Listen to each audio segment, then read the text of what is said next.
한국, 아시아의 작은 그런 나라 따위에서 뭘 배워서 돌아올 수 있다는 말이지? 라며 여자친구에게 격분하는 프랑스 남자가 있습니다. 도대체 이 남자에게 무슨 일이 있었기에 여자친구가 한국행을 권했던 걸까요? 지금 바로 알아보러 가시죠. 안녕하세요. 프랑스 마르세유의 레스토랑 르프로방스 오너 셰프 안드레 르클레르입니다. 제 나이 35에 미슐랭 3스타 레스토랑의 꿈을 이루었지만 그것도 잠시였죠. 오늘은 제 인생의 가장 큰 위기와 그 속에서 만난 특별한 인연, 그리고 한국 전복이 제게 가져다준 기적 같은 이야기를 들려드리고 싶습니다. 지난 5년간 저는 미슐랭 3스타 레스토랑의 주방장으로서 최고의 자리를 지켜왔습니다. 매일 새벽 5시, 아버지 때부터 다니던 시장의 문을 가장 먼저 두드렸고, 밤 서비스가 끝난 뒤에도 다음 날의 준비를 위해 늘 마지막까지 주방을 지켰어요. 손님들은 제 요리를 극찬했고, 예약은 늘 6개월 전부터 가득 찼습니다. 첫 번째 변화는 3년 전 봄에 찾아왔어요. 업계에서는 미슐랭 평가단을 알아보는 특별한 눈썰미가 있습니다. 그들은 절대 신분을 밝히지 않지만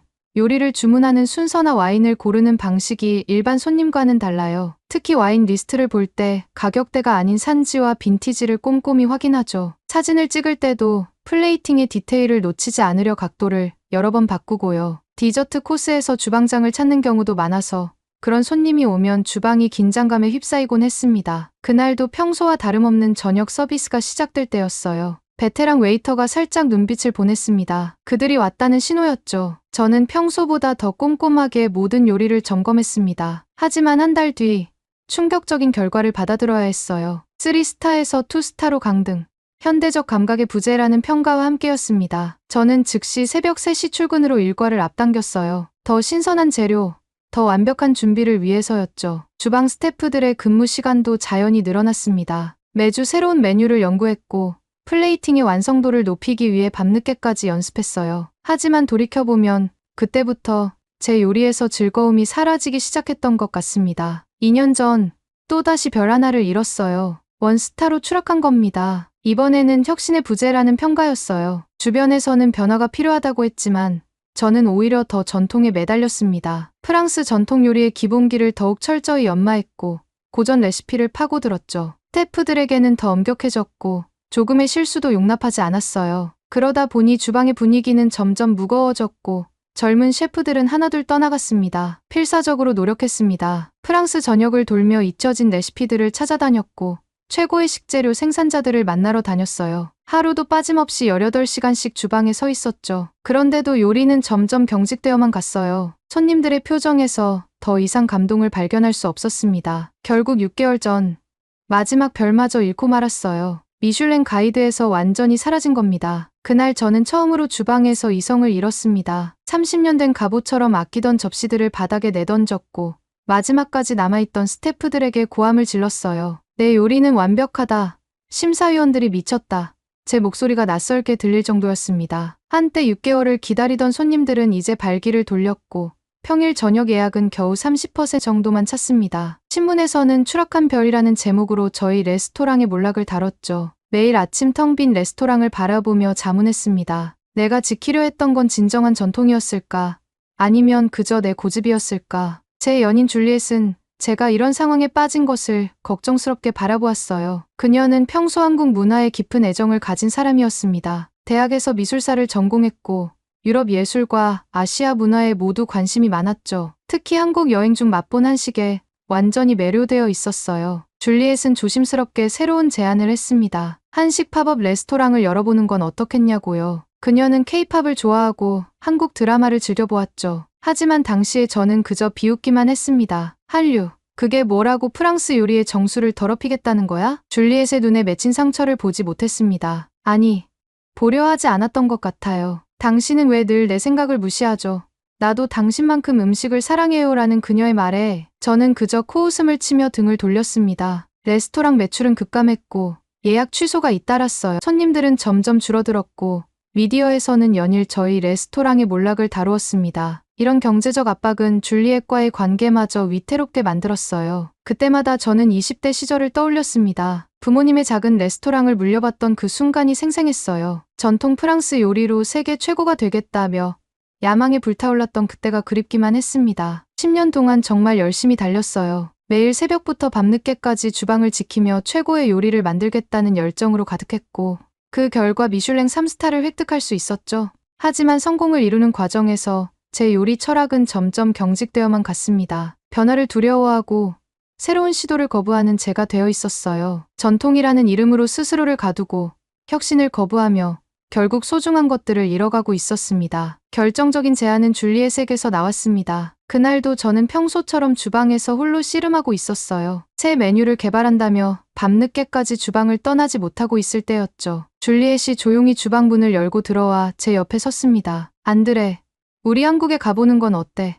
거기서 새로운 영감을 찾을 수 있을지도 몰라. 처음에는 귀담아 듣지 않았습니다. 그저 한국 문화에 지나치게 빠져있는 줄리엣의 공상 같은 제안이라고만 생각했어요. 하지만 미슐랭 평가자들의 재방문이 6개월 후로 예정되어 있다는 소식을 들은 후 그녀의 제안이 자꾸만 머릿속을 맴돌았습니다. 부주방장 피에르도 저를 설득했어요. 셰프, 잠시 휴식이 필요해 보입니다. 계속 이렇게 가시면 더 큰 문제가 생길 수도 있어요. 잠시 주방을 벗어나 새로운 시각을 가지시는 것은 어떨까요? 평소 말이 없던 피에르가 이렇게 진지하게 저를 걱정하는 모습을 보니 마음이 무거워졌습니다. 솔직히 말씀드리면 그때의 저는 그저 도망치고 싶었던 것 같아요. 레스토랑의 위기, 줄리엣과의 갈등, 주방 스태프들의 불안한 시선들, 이 모든 것에서 잠시라도 벗어나고 싶었죠. 그래서 마지못해 여행을 승낙했지만 한국에서 무언가를 배우겠다는 생각은 전혀 없었습니다. 오히려 그곳에서 제가 얼마나 옳았는지를 증명하고 싶었을지도 모르겠네요. 비행기 표를 예매하고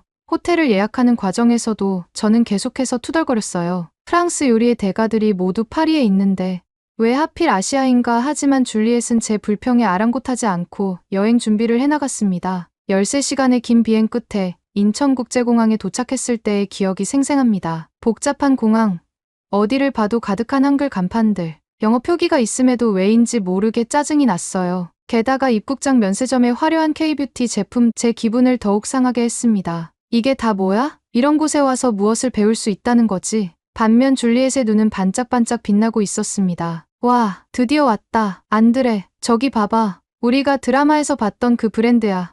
그녀의 설렘 가득한 모습과 제 냉소적인 태도가 극명하게 대비되었어요. 저는 짜증 섞인 목소리로 물었습니다. 도대체 여기서 뭘 배울 수 있다고 생각하는 거야? 하지만 줄리엣은 제 부정적인 반응에도 아랑곳하지 않고 여행 일정을 이끌었어요. 첫 목적지는 부산이었습니다. KTX를 타고 3시간을 달려 도착한 부산은 마르세유와 비슷한 항구 도시였어요. 그곳에서 그녀가 데려간 곳은 해율이라는 전통 한정식 레스토랑이었습니다. 처음에는 그저 평범한 한국 식당이려니 했습니다. 프랑스의 미슐랭 레스토랑에 비하면 아무것도 아닐 거라 생각했죠. 실내 장식도 제가 익숙한 화려한 유럽식 인테리어와는 거리가 멀었어요. 하지만 이런 제 생각이 얼마나 교만했는지를 곧 깨닫게 되었습니다. 첫 번째 코스로 나온 전복을 보는 순간 제 오만한 생각은 산산조각이 났습니다. 프랑스에서 본 전복과는 차원이 달랐어요. 크기도 놀라웠지만 그 싱싱한 빛깔이 주방장인 제 눈을 의심하게 만들었습니다. 접시에 놓인 전복은 마치 바다에서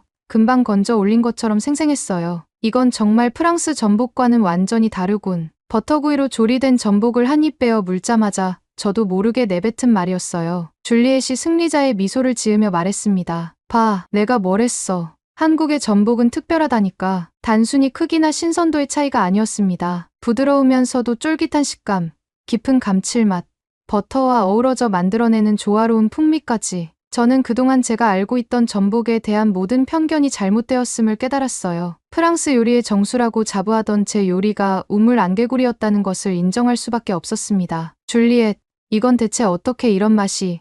말을 잇지 못하는 저를 보며 그녀가 살며시 웃었습니다. 이제 겨우 시작이야. 우리가 다음으로 가볼 곳은 완도라는 섬이야. 그곳에는 더 놀라운 것들이 우리를 기다리고 있을 거야. 이 전복들이 자라나는 진짜 바다를 보여줄게. 그날 밤 호텔로 돌아와 저는 오랜만에 요리 노트를 펼쳤습니다. 프랑스에서는 한 번도 상상하지 못했던 새로운 요리 아이디어들이 머릿속에서 떠올랐어요. 전복의 새로운 가능성을 발견한 것이 이토록 설렐 줄은 몰랐습니다. 해우리에서의 경험은 제 요리 인생에 있어 결정적인 전환점이 되었어요. 그리고 이것은 시작에 불과했다는 것을 그때의 저는 아직 알지 못했습니다. 제 앞에는 더 큰 깨달음과 변화가 기다리고 있었죠. 완도로 향하는 여정은 단순한 여행이 아닌 제 인생을 완전히 바꿔놓을 운명의 길이 될 것이었습니다. 해우리의 주방장님은 제가 전복 요리에 깊은 관심을 보이자 망설임 없이 완도를 추천했습니다. 진정한 전복의 가치를 알고 싶다면 완도로 가보세요. 세계 최고의 전복이 자라나는 곳이니까요. 줄리엣은 이미 완도에 대해 철저히 조사를 마친 상태였어요. 완도는 세계 최대 전복 생산지야. 최첨단 양식 기술을 보유하고 있다고 해. 거기 가면 분명 내가 찾는 답을 얻을 수 있을 거야. 그녀의 목소리에는 확신이 가득했습니다. 부산에서 완도까지 가는 길은 쉽지 않았어요. KTX를 타고 목포로 이동한 뒤 다시 버스를 갈아타야 했죠. 저는 투덜거리면서도 내심 궁금증이 커져갔습니다. 차창 밖으로 펼쳐지는 낯선 풍경들, 특히 끝없이 이어지는 바다는 마르세유의 그것과는 사뭇 달랐어요. 완도에 도착했을 때 저는 잠시 말을 잃었습니다. 거대한 항구 도시를 상상했던 제 예상과 달리 소박하지만 활기 넘치는 어촌 마을이 저희를 맞이했어요. 바다 내음이 가득한 공기, 정겨운 목소리로 이야기를 나누는 어민들, 항구의 즐비한 크고 작은 배들, 이 모든 것이 신선한 충격으로 다가왔습니다. 그곳에서 저희는 김철수 대표님을 만났어요. 30년간 전복 양식을 해오신 분이었죠. 전복은 단순한 해산물이 아닙니다. 우리의 자존심이자 미래지요.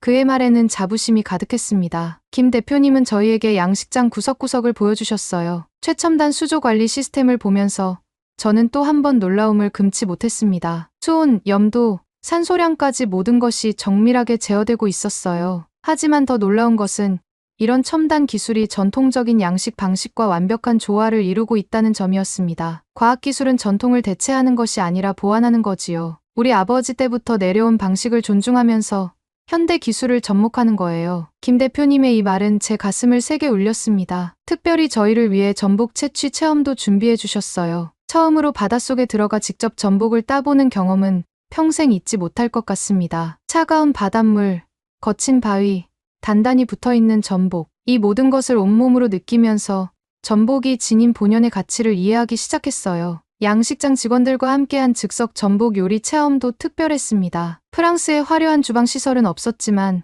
그들은 최소한의 도구로 최고의 맛을 이끌어냈어요. 신선한 전복을 간단히 구워 소주와 함께 나누는 시간은 미슐랭 레스토랑에서는 결코 경험할 수 없는 특별한 순간이었습니다. 그날 밤 저는 홀로 양식장을 찾았어요. 고요한 새벽 공기 속에서 전복들을 바라보며 많은 생각이 들었습니다. 전복이 미역을 먹는 모습, 천천히 움직이며 성장해가는 과정을 지켜보면서 요리의 본질에 대해 깊이 고민하게 되었어요. 내가 그동안 고집해온 전통이란 게 뭐였을까? 저는 스스로에게 물었습니다. 프랑스 요리의 전통을 지키겠다는 명목하에 오히려 요리의 본질을 잃어버린 것은 아닐까요? 김 대표님이 보여주신 것처럼 전통은 지키기만 하는 것이 아니라 현재와 조화를 이루며 발전해야 하는 것이었습니다. 새벽녘 숙소로 돌아오는 길에 저는 줄리엣에게 처음으로 진심 어린 사과를 했어요. 미안해, 줄리엣. 내가 너무 교만했어. 그동안 그녀의 제안을 무시하고 한국 문화를 얕봤던 모든 순간들이 부끄럽게 느껴졌습니다. 줄리엣은 그저 빙그레 웃으며 제 손을 잡아주었어요. 괜찮아. 내가 이렇게 변화할 수 있을 거라고 믿었거든.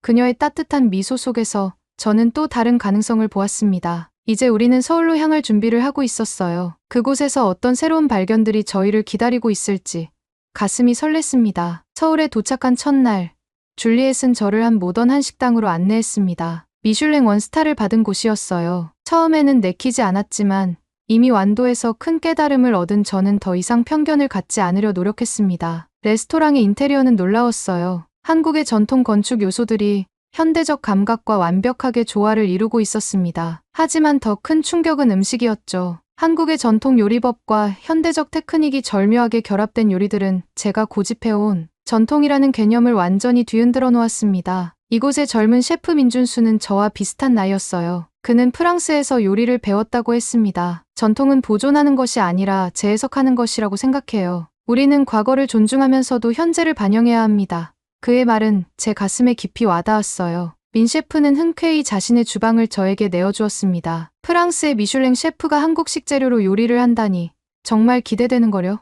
저는 그의 주방에서 실험적인 요리를 시작했습니다. 프랑스 요리 기술과 한국 전복의 만남. 그것은 제가 꿈꾸던 새로운 도전이었어요. 첫 시도는 완벽한 실패였습니다. 한국 전복의 크기와 식감이 프랑스 요리 방식과 잘 어울리지 않았어요. 소스는 너무 무거웠고 플레이팅은 어색했습니다. 하지만 포기하지 않았어요. 매일 새로운 방식을 시도했고 조금씩 발전해 나갔습니다. 줄리엣은 제 모든 실험 요리의 첫 번째 평가자였어요. 그녀의 솔직한 피드백은 큰 도움이 되었습니다. 이건 너무 프랑스스러워.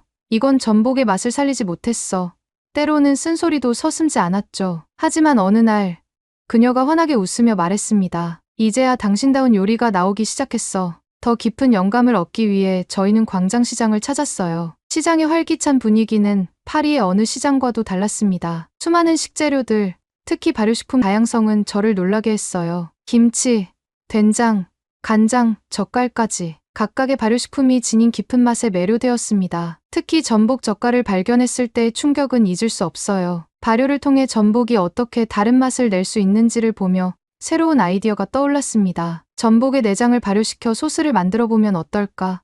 전통 프랑스 요리에 한국의 발효 기법을 접목하면 어떤 맛이 날까? 머릿속에서 수많은 생각들이 떠올랐어요. 줄리엣도 제 아이디어에 적극적으로 의견을 보탰습니다. 우리는 시장 한켠의 작은 찻집에 앉아 수시간 동안 새로운 레시피를 구상했어요. 그녀의 한국 문화에 대한 이해와 제 요리 경험이 만나 특별한 시너지를 만들어냈습니다. 민 셰프의 주방에서 보낸 일주일은 제 요리 인생에서 가장 창의적인 시간이었어요. 전복 내장의 깊은 맛을 살린 프렌치 소스, 된장을 활용한 전복 버터구이, 김치를 곁들인 전복, 타르타르 등 기존의 프랑스 요리에서는 상상할 수 없었던 새로운 요리들이 탄생했습니다. 특히 전복 내장 발효 소스는 큰 성공이었어요. 한국의 젓갈에서 영감을 받아 만든 이 소스는 프랑스 요리의 정교함과 한국 발효, 음식의 깊은 맛을 동시에 담아냈습니다. 민 셰프도 이런 맛은 처음이라며 감탄했죠. 마지막 날, 저는 민 셰프와 그의 직원들, 그리고 줄리엣을 위해 특별한 코스 요리를 준비했어요. 전복을 주제로 한 7가지 코스는 제가 서울에서 배우고 느낀 모든 것을 담아낸 결정체였습니다. 프랑스 요리의 기본을 지키면서도 한국의 맛과 기법을 자연스럽게 녹여냈어요. 이제 당신은 진정한 요리사가 된 것 같아요. 줄리엣의 말에 모두가 고개를 끄덕였습니다. 저는 이제 무엇을 해야 할지 명확히 알 수 있었어요. 마르세유로 돌아가 제 레스토랑을 완전히 새롭게 변화시켜야 했습니다. 서울에서의 마지막 밤, 남산타워를 배경으로 저희는 앞으로의 계획을 이야기했습니다. 줄리엣은 제 손을 꼭 잡고 말했어요. 이제 시작이야. 우리가 함께 만들어갈 새로운 이야기가.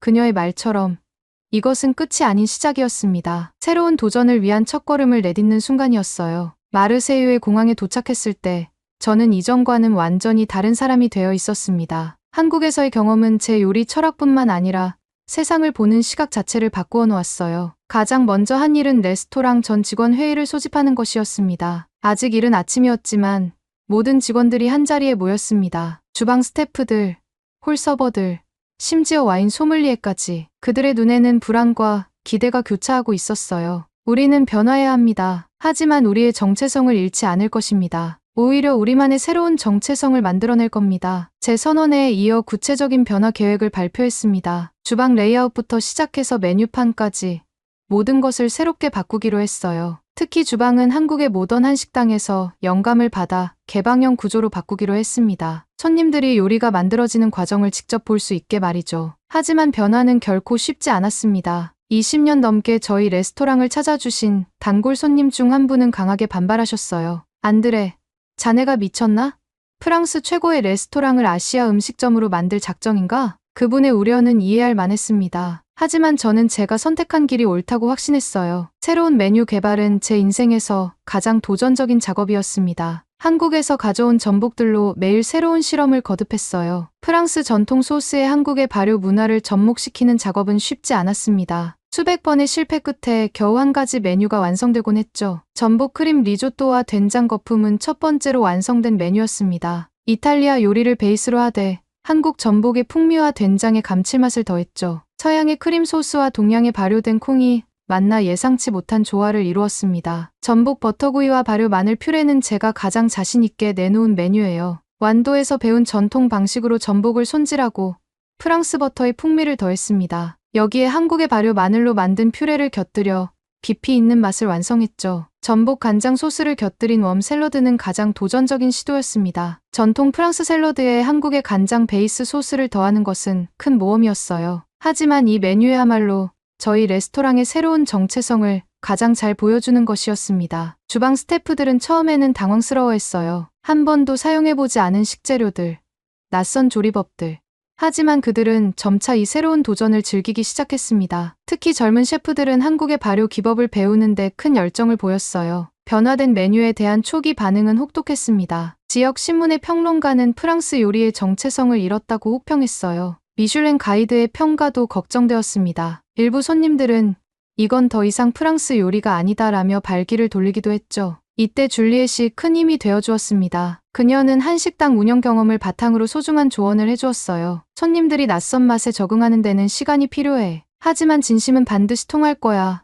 그녀의 말처럼 시간이 흐르면서 변화가 찾아왔습니다. 입소문이 나기 시작했어요. SNS에서 저희 레스토랑의 독특한 퓨전 메뉴들이 화제가 되기 시작했습니다. 음식 블로거들은 프랑스 요리의 새로운 지평을 열었다고 극찬했고 젊은 손님들이 늘어났어요. 특히 전복 크림 리조또와 된장 거품은 인스타그램에서 인기 메뉴가 되었습니다. 더욱 고무적인 것은 처음에 반대하셨던 단골 손님들도 조금씩 마음을 열기 시작했다는 점이었어요. 처음엔 이해할 수 없었지만 이제는 이 새로운 맛에 매료되었다는 말씀을 들을 때면 가슴이 뭉클했습니다. 변화는 주방 문화에도 찾아왔어요. 한국의 현대적인 주방에서 보았던 것처럼 더욱 수평적이고 창의적인 분위기가 형성되었습니다. 스태프들은 자유롭게 의견을 제시했고 새로운 아이디어들이 끊임없이 나왔죠. 이제 우리는 진정한 의미의 팀이 되어가고 있었습니다. 미슐랭의 재평가가 다가오면서 긴장감이 높아졌지만 이번에는 두렵지 않았어요. 우리는 이제 무엇을 하는지 왜 하는지 정확히 알고 있었기 때문입니다. 프랑스 요리의 기본을 지키면서도 새로운 가능성을 탐구하는 것, 그것이 바로 우리가 선택한 길이었습니다. 줄리엣은 매일 아침 레스토랑에 들러 저희의 변화를 지켜보았어요. 당신이 자랑스러워요. 이제 당신은 진정한 의미의 셰프가 되었어요. 그녀의 말에 저는 미소 지을 수 있었습니다. 우리는 함께 성장하고 있었고 그 과정이 무척이나 특별했습니다. 미슐랭 심사위원이 방문한다는 소식을 접한 날 레스토랑 전체가 긴장감에 휩싸였습니다. 하지만 이번에는 달랐어요. 6개월 전의 불안감과 초조함 대신 우리가 걸어온 길에 대한 자신감이 있었습니다. 아침 일찍부터 주방은 완벽한 준비 태세에 들어갔어요. 전복은 완도에서 공수한 최상만을 사용했고 발효 소스들은 하나하나 점검했습니다. 홀 스태프들은 새로운 메뉴에 대해 완벽하게 설명할 수 있도록 리허설을 반복했죠. 심사위원들이 도착했을 때 저는 평소와 다름없이 차분했습니다. 주방의 모든 스태프들에게 말했어요. 우리는 충분히 준비했습니다. 이제 우리가 믿는 요리를 보여주세요. 그들의 눈빛에서 저는 확신을 볼 수 있었습니다. 첫 코스부터 심사위원들의 반응이 남달랐어요. 특히 전복 크림 리조또와 된장 거품에서는 놀라움을 감추지 못했다고 합니다. 하지만 진정한 감동은 시그니처 코스인 전복 버터구이와 발효 마늘 퓨레에서 일어났습니다. 심사위원 중 한 분이 주방으로 직접 찾아와 혁신적이라는 평가를 남겼어요. 한 달 후 미슐랭의 평가 결과를 받아들었습니다. 손 떨리는 마음으로 편지를 열었어요. 전통의 재해석과 혁신의 완벽한 조화를 이룬 레스토랑, 저희는 3스타를 재획득했습니다. 더불어 유럽 최고의 혁신적 레스토랑으로 선정되었다는 소식도 함께였어요. 평가서에는 이런 내용이 있었습니다. 르프로방스는 아시아와 유럽의 퓨전 요리에 새로운 지평을 열었다. 프랑스 요리의 정수를 지키면서도 대담한 혁신을 통해 미식의 새로운 가능성을 제시했다. 이 말을 읽는 순간 지난 6개월간의 모든 도전과 노력이 떠올랐습니다. 줄리엣과 저는 샴페인을 들며 밤늦게까지 이야기를 나눴어요. 당신이 해냈어요. 그녀가 말했습니다. 아니, 우리가 해냈어. 제가 답했죠. 한국으로 떠나자고 제안했던 그날이 없었다면 이런 변화는 불가능했을 테니까요. 미슐랭의 평가 이후 저희 레스토랑은 전 세계 미디어의 주목을 받았습니다. 프랑스의 최고 요리 잡지는 저희를 커버 스토리로 다루었어요. 전통과 혁신의 새로운 패러다임을 제시하다라는 제목의 특집 기사였습니다. 기자는 특히 한국 전복과의 만남이 어떻게 프랑스 요리의 새로운 가능성을 열었는지에 주목했어요. 전 세계의 미식가들이 마르세유를 찾기 시작했습니다. 예약은 순식간에 6개월치가 마감되었어요. 특히 아시아 손님들이 크게 늘었는데 많은 분들이 동서양의 조화를 이룬 완벽한 미식이라고 평가해 주셨습니다. 성공의 기쁨을 나누기 위해 저희는 특별한 행사를 준비했어요. 완도의 김철수 대표님과 서울의 민준수 셰프를 초대해 함께하는 컬래버레이션 디너를 개최했습니다. 그들은 제 변화의 시작점이었고 이제는 소중한 동반자가 되었으니까요. 이제 저는 매일 아침 더 큰 설렘으로 주방에 섭니다. 전통이란 과거에 갇혀있는 것이 아니라 끊임없이 새로운 해석을 통해 진화하는 것임을 깨달았기 때문입니다. 프랑스와 한국, 전통과 혁신의 경계를 넘어선 우리만의 이야기는 여전히 진행 중입니다. 줄리엣은 이제 레스토랑의 한식 담당 매니저가 되었어요. 그녀의 한국 문화에 대한 깊은 이해는 저희 레스토랑의 큰 자산이 되었습니다. 우리는 함께 새로운 도전을 준비하고 있어요. 이제는 두렵지 않습니다. 변화는 또 다른 시작이 될 테니까요. 미슐랭 3스타 재획득 1주년을 맞아 저희는 다시 완도를 찾았습니다. 김철수 대표님은 1년 전 그대로의 모습으로 양식장 입구에서 저희를 반겨주셨어요. 역시 와주셨군요. 기다리고 있었습니다. 양식장은 더욱 발전한 모습이었어요. 새로운 스마트 양식 시스템이 도입되어 있었고 전복의 품질은 더욱 좋아져 있었습니다. 김 대표님께 저는 진심을 담아 이야기했어요. 전복이 제 인생을 바꿨습니다. 이곳에서의 경험이 없었다면 저는 여전히 변화를 두려워하는 고집스러운 셰프였을 거예요. 특별한 만찬을 준비했습니다.